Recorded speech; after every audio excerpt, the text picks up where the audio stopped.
podcast fora da sala de aula do cursinho pré-vestibular popular Raízes. Meu nome é Maria Eduarda, sou professora de redação e faço parte da coordenação administrativa do cursinho. Hoje, nesse episódio, a gente vai falar um pouquinho com a professora Camila sobre ansiedade pré-vestibular. Muito prazer, gente, como a Duda disse. Eu sou professora de Matemática 3, também coordenadora de alunos, e meu nome é Camila. Queria trazer um pouquinho para vocês sobre essa ansiedade, né? Porque todos nós sentimos isso, e eu acho que a ansiedade ela começa com a gente com o vestibular, né? Que ela vai se aprimorando, vai trazendo mais e acaba fazendo parte das nossas vidas a partir do vestibular. Então, professora Camila, a gente queria saber, então, tipo assim, como a gente pode primeiro entender se a gente está com ansiedade, se a gente está com crise de pânico, ou se a gente está até com alguma coisa mais séria, como a depressão. Então, como a gente pode descobrir sinais de que a gente está com ansiedade? É importante saber que a gente saber, né, que todos os sentimentos são válidos, né? A maior terapia do Brasil, ultimamente, assim, divertidamente, que ele fala pra gente que todos os sentimentos são válidos. Então, tanto a ansiedade, o medo, a tristeza, a alegria, todas elas fazem parte da gente, né?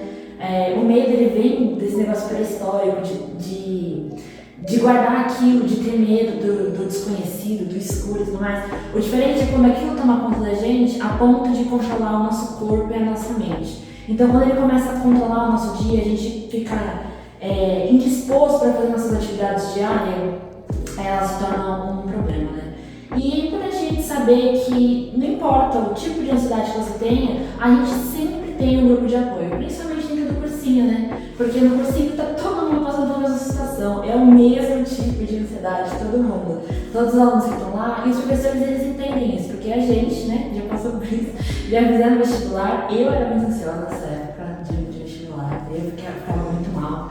Então a gente já tem uma prévia, né, disso tudo, a gente tem uma base, a gente consegue ajudar, nossos familiares estão aí para isso e a gente pode contar com os amigos e é importante saber que sempre temos o apoio de psicólogos e é sempre muito bom chegar lá. E assim, pra quem não tem, por exemplo, assim, família acha que é frescura, e que a gente ainda tem muito isso hoje em dia, né? Que as pessoas não validam os nossos sentimentos e acham que a gente não tem o direito de se sentir ansioso, se sentir angustiado. Então, como você acha que a gente pode controlar com a gente mesmo, fazer pra gente conseguir se ajudar, né? Se autocuidar? Queria trazer só que tem terapia online de R$30.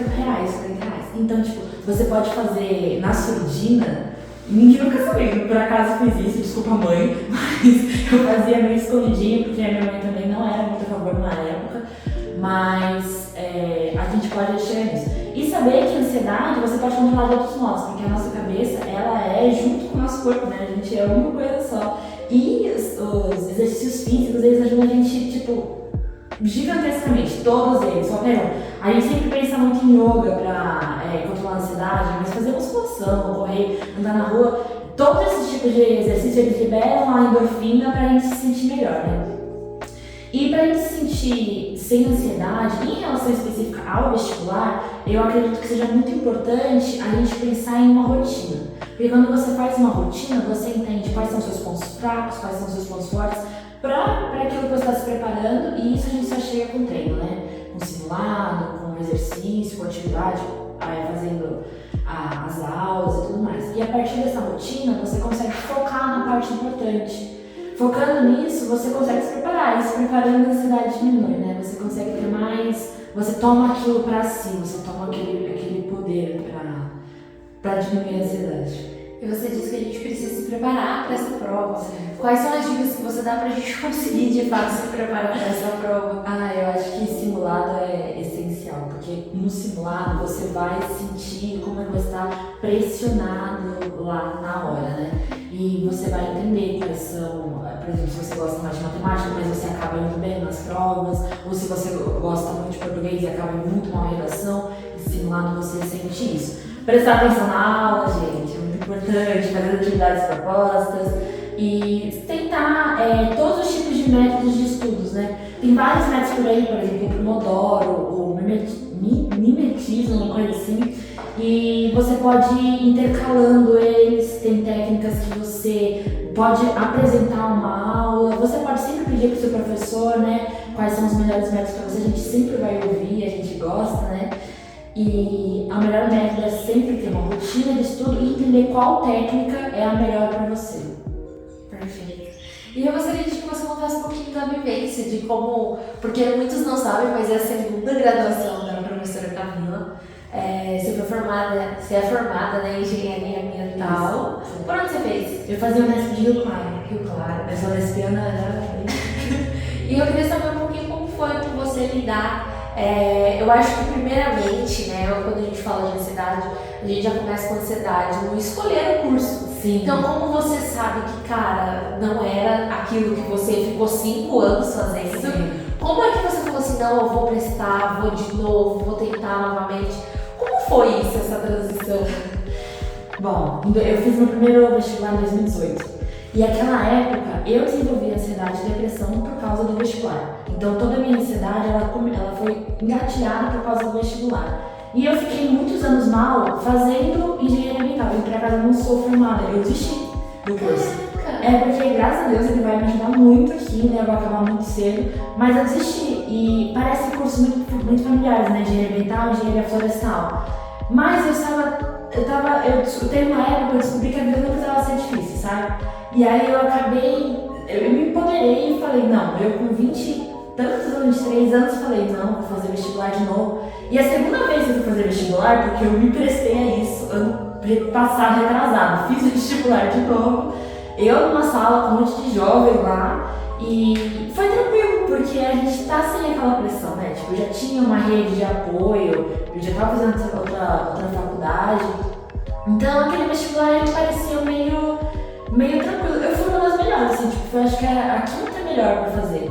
E quando eu fiz a primeira vez, eu fui mal, sabe? Porque você tem aquela pressão, porque você acha que aquilo vai controlar a sua vida. Mas não controla, uma prova não é tudo isso, tipo, ela vai fazer parte da nossa trajetória, mas daqui 5 anos aquilo não vai fazer tanto significado. É muito importante saber que uma prova não vai determinar o seu futuro. Eu fiz uma prova, aquilo marcou a minha vida, eu fiz 5 anos de graduação e agora eu tô aqui, assim, eu tô feliz, a vida não é difícil e dá tudo certo. Mas graças a Deus eu tenho apoio, né? Eu tenho uma rede de apoio e gosto de lembrar que todo mundo tem rede de apoio, independente do que seja, independente se seja um web amigo, sabe? Qualquer coisa a gente tem rede de apoio, nem que seja amigos de cursinho, da escola, tudo mais.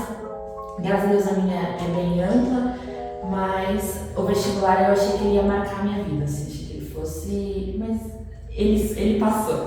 Eu acho que é uma ótima experiência pra vocês verem que, gente, tá tudo bem. Tá tudo não bem. escolher aos 18 anos aquilo que você quer fazer, tá tudo bem. Sim. A gente tem a vida inteira pela frente. Eu acho que a gente tem que viver da maneira que a gente não vai se arrepender no futuro. Sim, não se arrependa, não fique preso e, assim, se você acha que você tem que ir, se aquilo não tá... Lógico, a gente tem que ter o mínimo, né? A ansiedade ela é importante pra isso. Você tem que ter o mínimo de simancol, que às vezes aquilo não é pra você. Mas tentem, sempre tentem, a vida vai passar, a gente é muito jovem e parece tudo tão à flor da pele, né? Com 18 anos, você faz vestibular, se estressa, mas ele vai passar. Gostaria de agradecer, a professora Camila. Acho que foi um podcast muito aproveitador, porque vai trazer um pouquinho de que, gente, tá tudo bem. Sim. Todo mundo sofre disso, a gente só tem que saber se cuidar. Eu acho que o autocuidado é uma coisa muito essencial na nossa vida. Se conhecer, né? É o principal, sim. Procurar ajuda para se conhecer, que a gente não consegue se conhecer sozinho. Sim. Então, agradecer a sua presença, agradecer a todos que estão escutando e vejo vocês no próximo podcast. Obrigada, gente. Até mais.